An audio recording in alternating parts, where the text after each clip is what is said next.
God bless you as all. Most of you know my name. I'm Vince Smith. And like Johnny said earlier on, there's a lot of people that come from a faith background, and I'm one of them people. So, but one thing I have to say before I start is I'm very proud of that background. I'm proud of the fact that my family, my mother's people, were Catholic people. And I still love that, and I'm still proud of it. Nothing's much changed in that respect. But I married my wife 31 years ago nearly. She was a born-again Christian. I was a Catholic. And we went to a convention up in Barnsley in 1987. And they put the big tent up, and I went up there, and I thought, well, this is nice. Got a load of travellers in the field with a tent up praising God. This is good.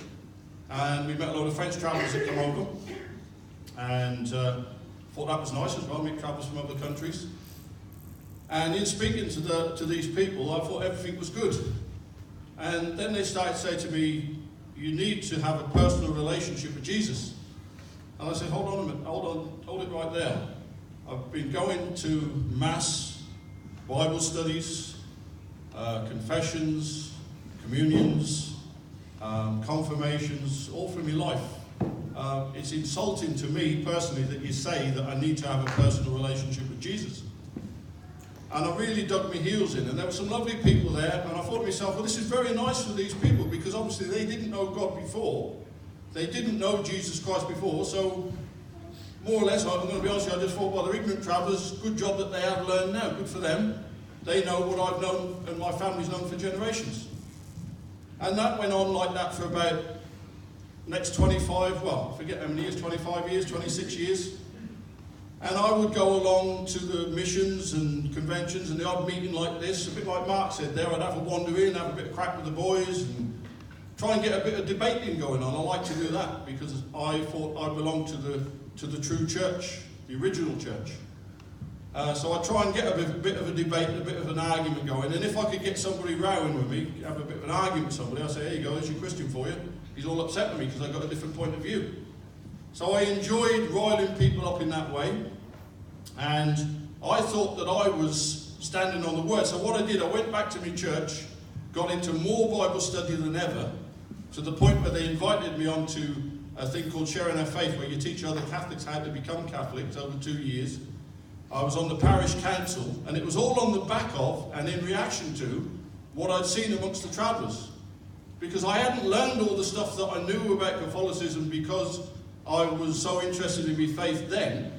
It was because I needed an argument to come back with these travelling men, who half of them couldn't read and write, but they knew more about the gospel. So I studied and tried to find an argument in the Bible for every little thing, and I'd try and come up with something. And over time, I was realising these fellows have got something that I ain't got. And I remember an uncle of Davy Jones saying to me, you know, have you really got in your life what we've got? And I said to him, look, no, I haven't. You've got something that I haven't got. But my faith is the true faith, and I'm sticking with it. It was about pride. It was about tradition. It was about love for my mother and my grandmother. Me tie with Ireland on that side of the family. I wanted to keep that. I didn't want to let go of them things. It made me a little bit different amongst English travellers, and I like to be different. But as it happened, I was stopped in Feathers Lane in Staines there. A lot of you will know it. A lot of good Catholic people in that lane as well. And the boys put on a meeting in a tent, walking distance from the front of my place. So I walked out there one night, and might have been a few weeks before, there was a meeting on in Ivor, on Jimmy Swift's field there. You might know it, where they have the horse market every now and again. And I heard Tony's testimony, I heard Joanne Sheridan's testimony, and I thought to myself, these people's Catholic people. These people's got the same Catholic people as me. That man's lost his children. How would I react if that was my babies? And I had to be honest with myself. I thought, I'd walk away from God. I'd be that angry with God. I wouldn't be praying to God and saying, God help me. I would walk right away from God, being honest with myself. So that woman's testimony softened up my attitude towards things. Anyway, they put the meeting on in Feathers Lane. I walked out on my own, left my wife at home, The women in the church have been praying for me for a quarter of a century to get saved. And I walked out, and my wife, really, I think at that time, my wife Clarice thought, it's impossible. He ain't gonna get saved now.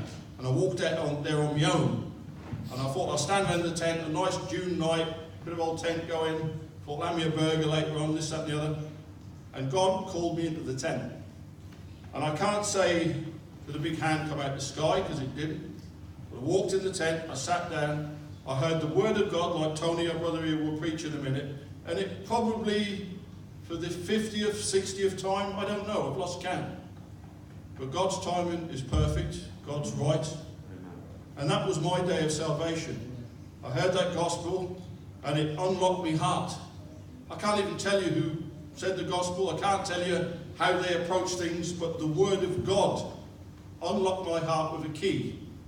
And I couldn't resist. I went to the front, and God spoke to me and said, it's enough now. You know, and you have known for a long time, that you need what these people have, and that's a personal relationship with me.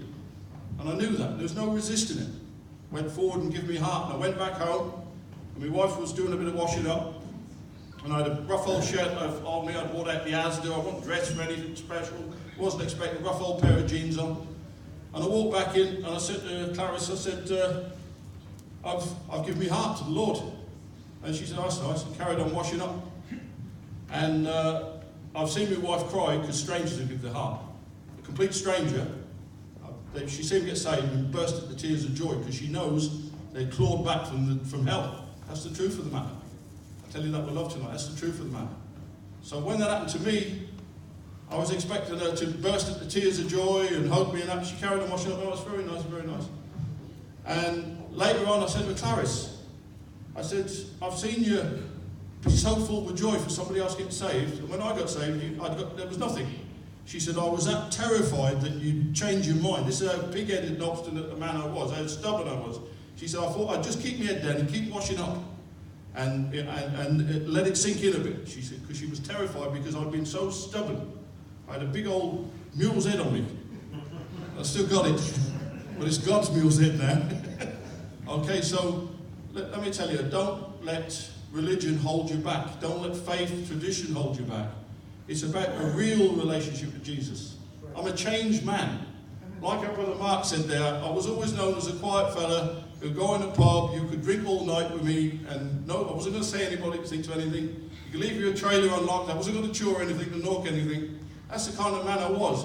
But I was a sinner, and religion had me chained in my own sin. And when that sin left me, it was massive, massive weight lifted off of me. And now I can face. You still get all the troubles in life. You still get all the troubles. But let me tell you, it's a whole lot different. This isn't religion. This is knowing Jesus Christ face to face. But nobody can speak to you through him but you. And that's what I do. I speak to him every day. I thank God for my freedom. And I hope you find that same freedom tonight. God bless you.